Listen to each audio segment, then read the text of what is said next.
Ассалаумағалейкум, құрметті көрермендер. Бүгінгі видеода бүкіл шаруашылықты көретін боласыздар. Көбіңіз сұрадыңыздар, ұзағырақ видео түсірші деп. Бүгінгі видео ұзақ болады. Сол себепті каналға тіркелеміз, лайк басамыз. Ең бірінші майдадан бастайық. Қазір инкубаторды көрсем сіздерге. Ол инкубатор үйдің ішінде тұр. Неге инкубаторлар? Мынау жаңадан алған инкубатор. Бұл ескі инкубатор. Мынадан бұған салған 104 жұмыртқадан 75% шықты. Балапандарды шығардық.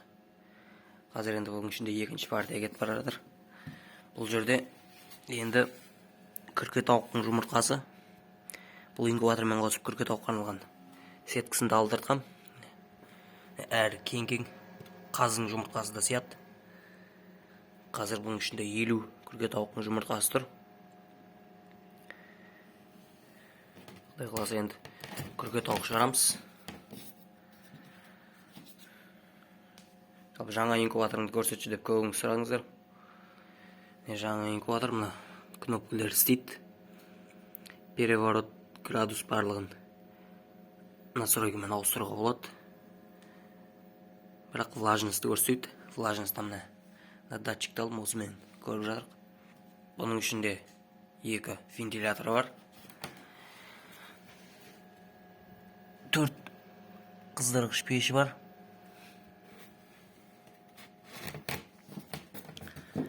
Жаңа инкубатор осы. Мынау тауықтың жұмыртқасына арналған сеткасы. 104 жұмыртқалық. Ал мынада бұда ештеңе көрсетпейді.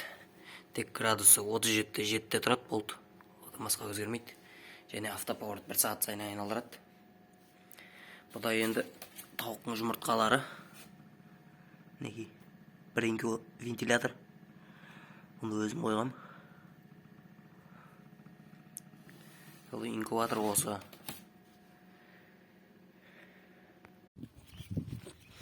Мына қытаяқ. Қытаяқ.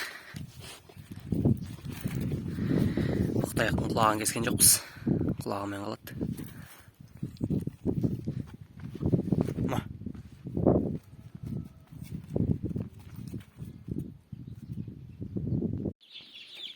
Мына жаңа инкубатордан шыққан балапандар. Бұларға 1 аптадай болды. Енді старт жеп жатыр. Су.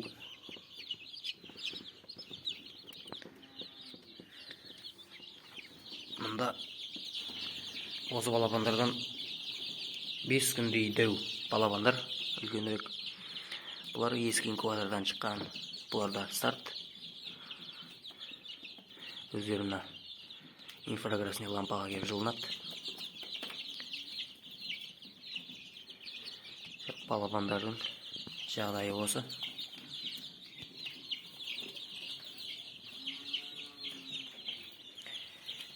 Қазір енді үлкен балапандарды көрсем. Балапандар мына қорада. Бұл алдыңғы қояндардың қорасы. Қояндарды сойғамыз. Сойып бұл қораны тазалап, балапандардың қорасы қылдық. Бұлар 1 айдан асты, 1 ай 10 күндік па, 5 күндік па болды. Бұлар жақсы жеп жатыр, жемді тауысып қойып жатыр. Қайда. 3 литрмен су құйып қойын. Бұл жерде 60-тан аса балапан бар.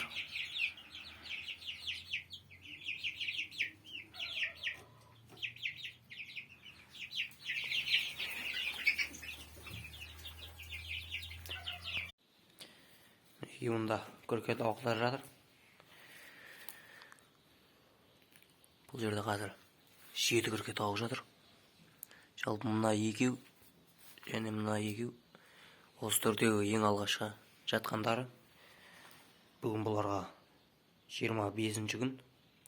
Құдай қаласа 3-4 күн қалды. 3-4 күннен бастап, 3-4 күннен кейін күрке тауықтың балапандары шығып бастайды. Жалпы болса мынандай шөппен бөліп арасын астына шөп төсеп. Мен мынандай кішкентайларға 15, үлкендерге 19, мынаған 15, мынаған 19. Жалпы солай өзінің көлеміне қарап солай жатқыздым.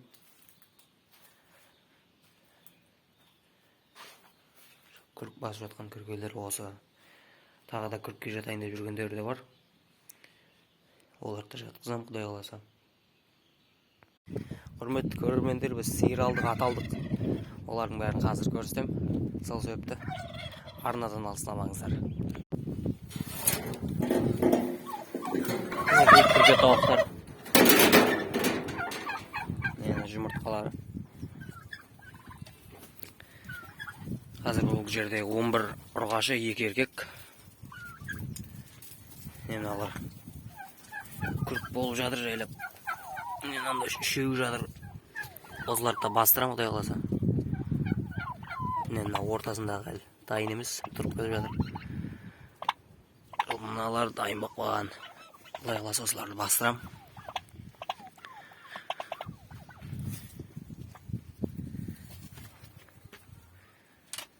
Қазір енді бұлар тауықтармен қосып шығарам далаға. Өздері жайылып келеді.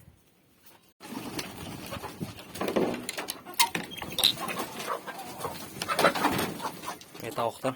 Бұлардың да шыққысы келіп тұр.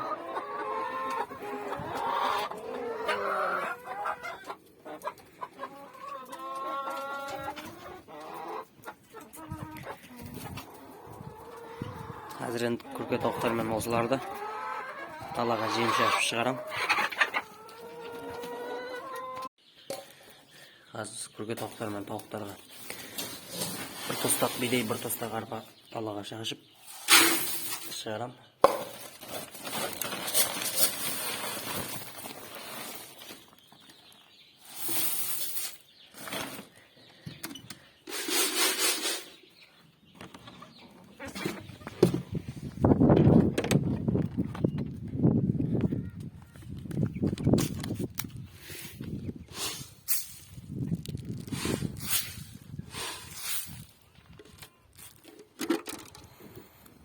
Қазір бірінші күрке тауықтарды шығарам, бұл деген тауықтар.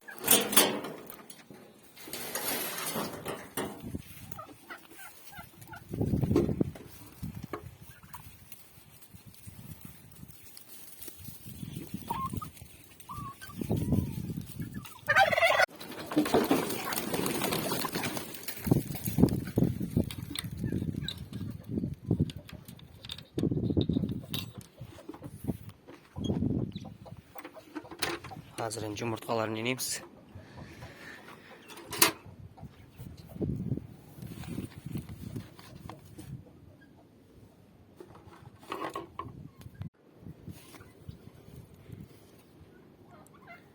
Бүгін тауықтар 19 жұмыртқа туыпты. Күрке тауықтар 7 жұмыртқа туыпты. Інім мектепке кетіп қалды. Қазір сақпандарға өзім қарап жатырмын. Сақпандарды көрсем, қойлар әлі төлдеп жатыр.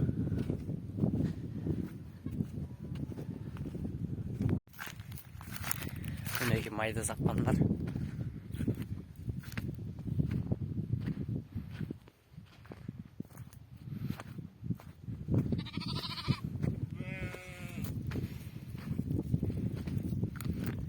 Мыналар әлі қойға ет алмайтын қозылар.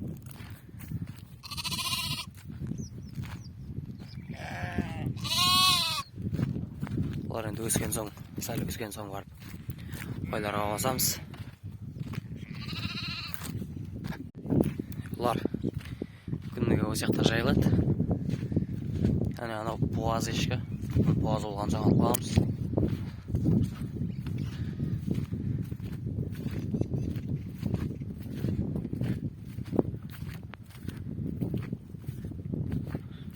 Жаңбыр жаумай кетті. Кеше шамалы жауды. Қазір енді құмның көгі жайлап солып жатыр. Енді жаңбыр жаумаса қиын болады.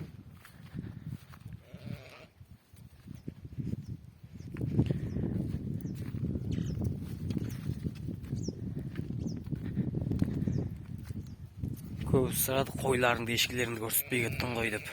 Не ғой? Ешкі қойлар осы. Үлкен қойлар көбейіп кетті енді олар. 700-ден асып кетті, оларды енді кешке келеді, сол кезде көрсетем.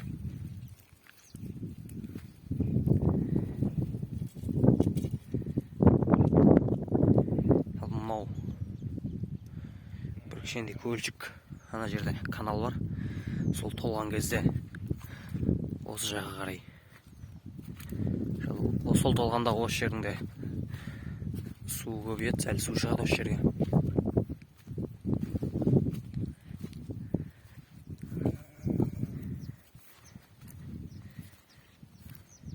Барлығы осы көлшікке кеп жайылады.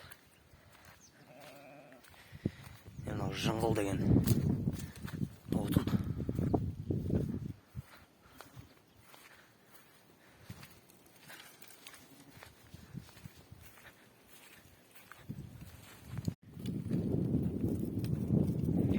Жақында туған ғой. Қазір енді бұларды санайым. 54 болу керек. Сақпандар түгел. Енді өздері осы жерде жүре береді. Сиырларға кеттік. Анау біздің ферма. Жалпы бұл жерде 3 үй бар. 3 үйде 2 адам тұрады. 2 семья. Бірге де тұрмайды. Ол кісі көшіп кеткен. Жалпы тоқ бар. Мынау тоқ.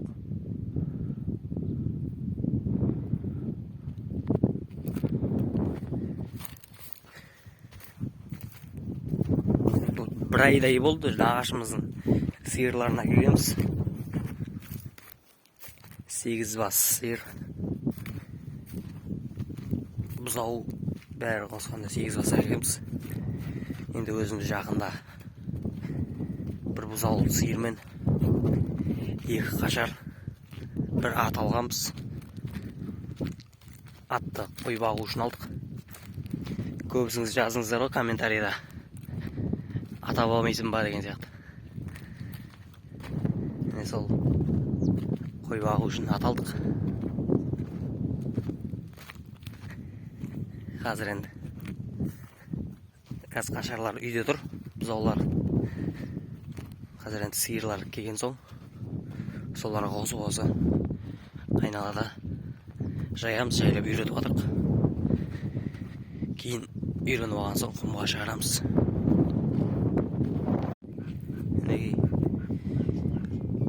Тоқал қашарлар. Елді 2 қашарды алдық. Мына бұзаулар. Жалпы ағашымыздың бұзаулары. Осы 3 бұзау. Мына ақ бұзаудың мамасын сауамыз. Бұл ембейді мамасын. Бұл жем шөп жейді. Мына бұзау мен ана бұзаудың мамалары саудырмайды. Олар өздері емет мамаларын. Мына сиыр сауға. Жалпы сиырлардың бәрі асау. Сол үшін осын жасадық. Бір сиырды осымен сауып жатырмыз. Қалғандары саудырмайды. Барлығын жасап көрдік, саудырмады. Мына жақта жатқан бұзау. Осы бұзаулы сиырды ағамыз. Мына бұзауы. Өкінішке орай бұның анасы жоғалып кетті, таппай жатырық. Бір аптадан асып кетті жоғалғанына. Қазір енді іздестіріп жатырмыз. Бұйырса табылатын шығар. Бұл қазір енді жем жеп жатыр. Жем жейді, шөп жейді. Бұл қолға үйреніп кетті. Ұрғашы бұзау. Ей.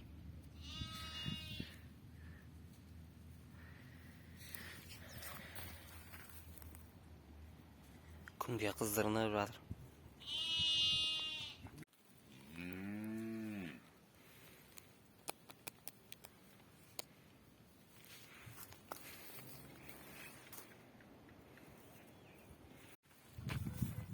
Мына ортадағы бұзау еркек, ұрғашы. Мына ақ бұзау. Дәу болып кеткен бұл ұрғашы бұл. Қазір оны қозылы қойды. Қазір қосып кетті бір кісі. Жалпы қой бағуды биыл 600 теңге қылдық. Биыл 600 теңгеден бағып жатырмыз қойды.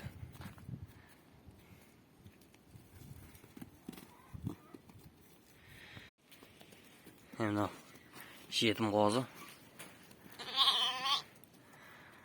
Бұны анасы туып тастап кеткен. Деген анасын таппадық. Қазір енді қолмен сүт беріп жатырық.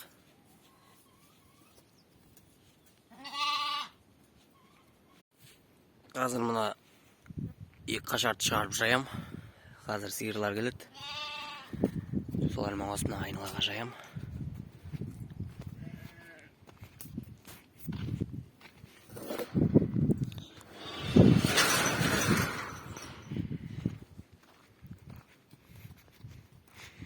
Өздері де осы уақытта шығады. Мынау қора. Қашар жүр. Қазір сиырлар құмда жүр. Күнде қайтып кеп осыларға қосам. Оны арғы үйде бір жем отырады, жалғыз сесет. Ол көршімізде қой бағады, өзінің қойларын бағады тек.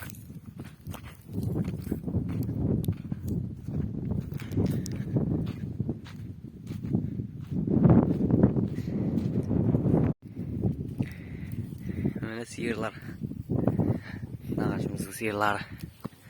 Мына құмның, осына отының түптерінде жақсы шөп. Мына сиыр мен мына сиырды саумаймыз. Мына үшінші сиырды ала сиырды сауамыз. Мына екеуі саудырмайды. Мына жақта бір қашар бар. Мына жерде тағы бір бұзау бар. Жетім бұзау.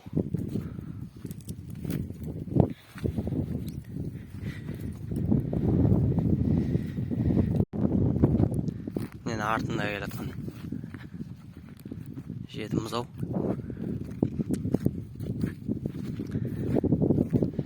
Жоғалып кеткен сиырымызды осылармен бірге құмға жібергенбіз. 2 күндей келді бұзауына. 2 күндей келіп жүрді, одан кейін 3-ші күні келмей қалды. Одан кейін таппай қалдық.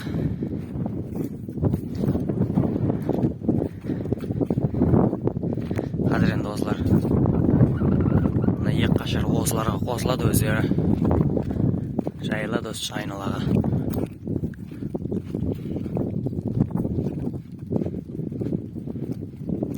Бұл күнде азында шығарып жібереміз. Осындай уақытта өздері қайтады.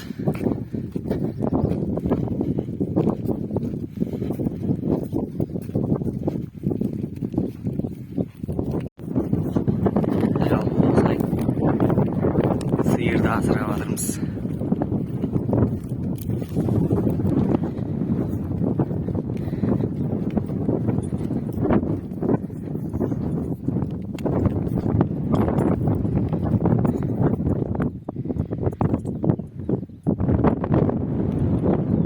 Сиырлар осы алған атымыз ойдан келді. Әкем мініп келді. Әкем негізі мотоциклмен кеткен, қой сиыр іздеп кеткен. Мотоциклді ағама тастап осы атты мініп келді. 4 жасар ат. Ана жерде майды сақпандарды көруге келеді.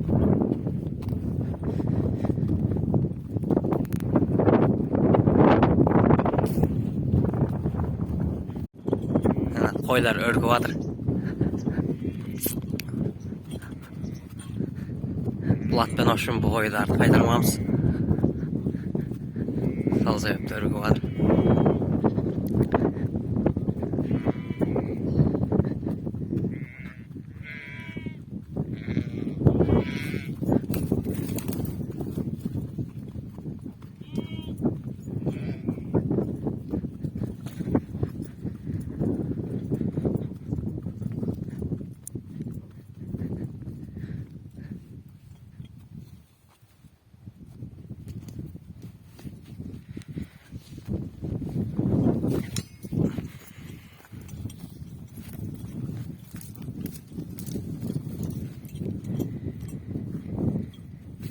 Бұл қазір күніге 2 мезгіл жем жеп тұр.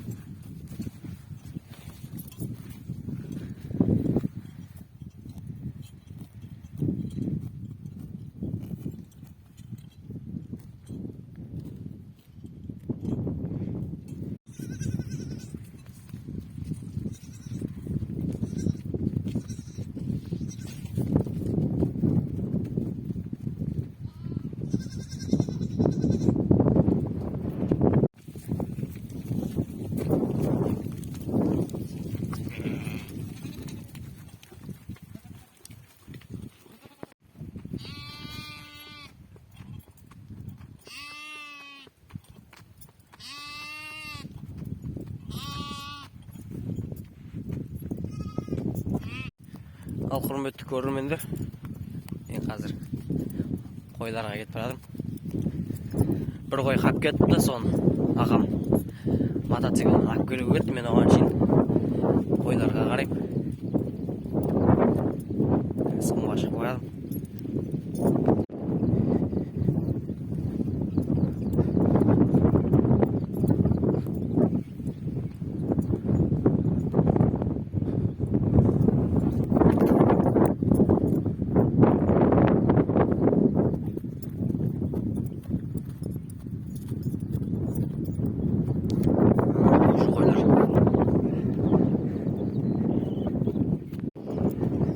Қойлар шаңқытып келеді.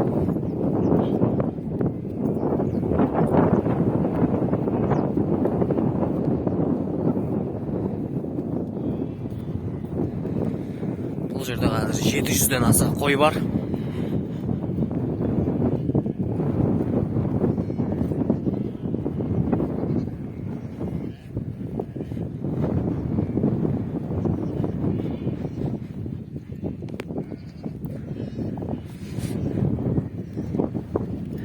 Мына жер көк бар төбе. Көк бар. Көк бар өтеді. Жер.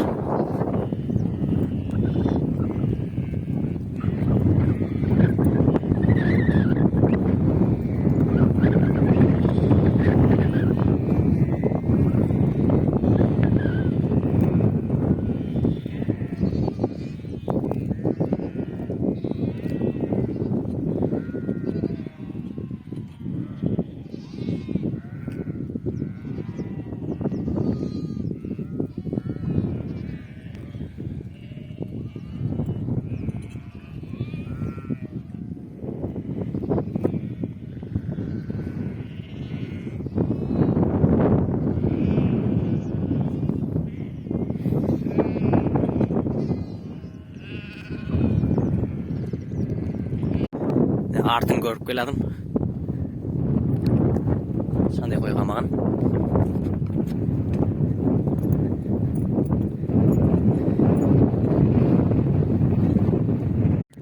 Ал құрметті көрермендер, осымен видео аяқталды. Каналға тіркелеміз, лайк басамыз. Сұрақтарыңыз болса, өз ойларыңызды комментарияға жаза кетіңіздер.